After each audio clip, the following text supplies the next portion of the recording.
मसला पूरी आलू पूरी प्लेन पूरी आपण मैंने विभिन्न प्रकार पूरी बनई।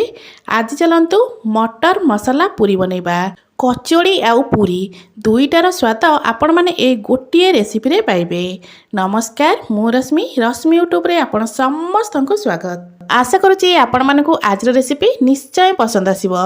वीडियोटा को शेष जाए देखिबा अनुरोध। जदि आपण मानकु आज रेसिपी भल लगे वीडियो को लाइक करिवे, शेयर करिवे। चैनल जदि नुआ अछंती सब्सक्राइब तो निश्चय करनेबे। फेसबुक पेज रे देखुतिले फॉलो तो निहाती करिवे। एबे चलंतु स्टार्ट करिबा फुल्का फुल्का मटर मसाला पूरी रो रेसिपी। आज ये मटर मसाला पूरी बनवाई मुझे पाखापाखि 100 ग्राम पूरा फ्रेश मटर नहीं जाइए। तो आपण मैंने क्वांटिटी देखी मटर को ये कम अधिक नहीं पारे। मार्केट रे बे पूरा फ्रेश मटर मिलूँ। थरे आपण मैंने ये मटर पूरी रेसिपी को निहाती घरे ट्राए करंतु। तो ये मटर को ये चलतु साइड रखा। ये मटर पूरी पे गोटे मसला बनई नबा। मसला बनवाई ये ग्राइंडर जार रे देदेबा 2टा कंचा लंका। राग जदि अधिक खाऊे तो ये आपण मैंने अधिक लंका नहीं पारे। ता सहित खंडे अदा, हाफ चामच जीरा, हाफ चामच रु टिके अधिक नहीं पान मधुरी। यही रेसिपी आपण मैंने पान मधुरी की बिल्कुल भी स्किप करेंगे। ये बहुत बढ़िया फ्लेवर आए। एबे मसला को मु पूरा दरदरा खंडरे बाटी नहीं। एबे चलतु रखि मटर को एबे देदेबा। मटर दे सारा अल्प ये आम पानी दबा। पानी दे सारापर एबे आपको पूरा चिकन कर बाटी आनिबा। बिल्कुल भी खतखतलिया रखिबेनी, पूरा चिकन कर बाटी आनिबे। तो ये देखिपे मो मटर को पूरा चिकन कर बाटी नहीं।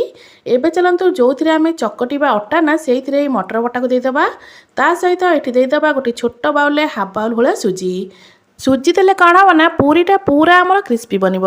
जदि आपण मैंने चामच खाइबे तो ये 3 ରୁ 4 चामच परिका मुझे सुजी नहीं। एबे चलतु ये मटर बटा सहित सुजी को भल भाव मिसई नबा। तापर या कवर करके 5 ରୁ 10 मिनिट पे छाड़िबा। सुजी भल भाव फुलीजिब।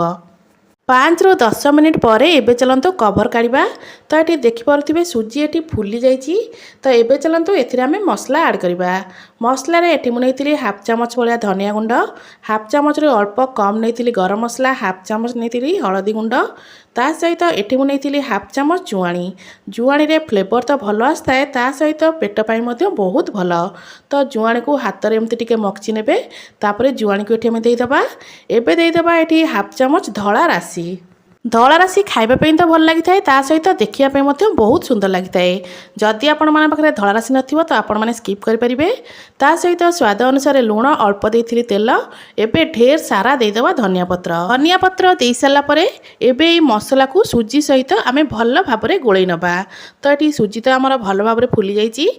केवल मसला को सुजी सहित 1 ରୁ 2 मिनिट पर्यंत एमती आमे गोलई नबा।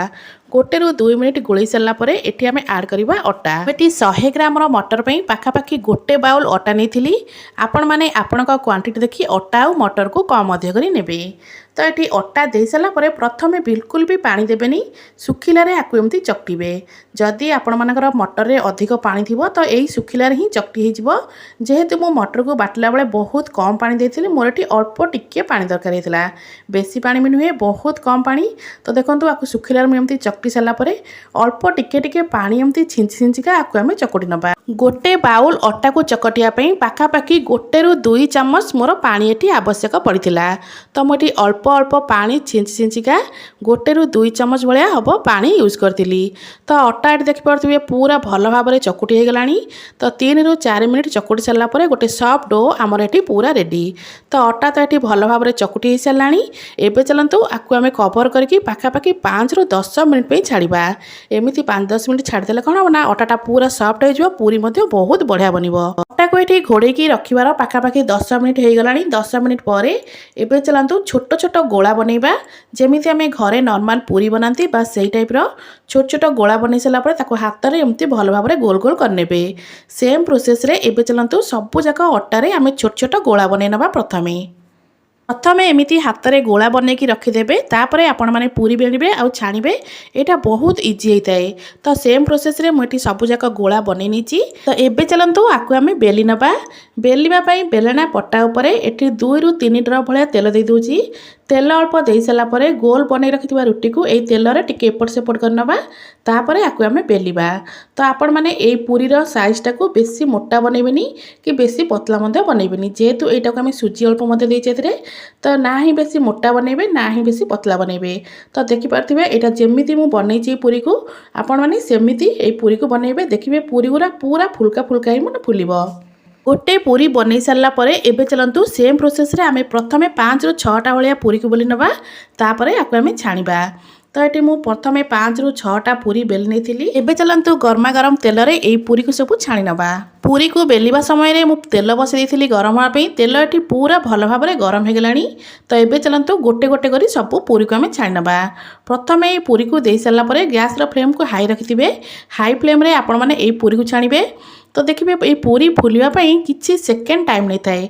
नॉर्मल पूरी आम जमी छाणी था बास पको पको से फुली आसता है। यही पूरीटा सेमती पको पको फुल न थाए किसी सेकेंड पर यहाँ पूरा टुमका टुमका है फुली थाए। किछि सेकेंड पर देखिपे पूरीटा केते बढ़िया भाव में फुली जाइए। देखापी ये पूरीटा जी सुंदर लगुच ना खावाई यही पूरी बहुत बढ़िया लगता है। जेहेतु यहाँ मटर मसाला पूरी आपण मैंने बिना तरकारी रे यही पूरी को खाई पारे केवल टिके चटनी की आचार हो गले बास खाइबार तो मजा आसो। थरे आपण मैंने यही रेसिपी को निहाती ट्राए करंतु।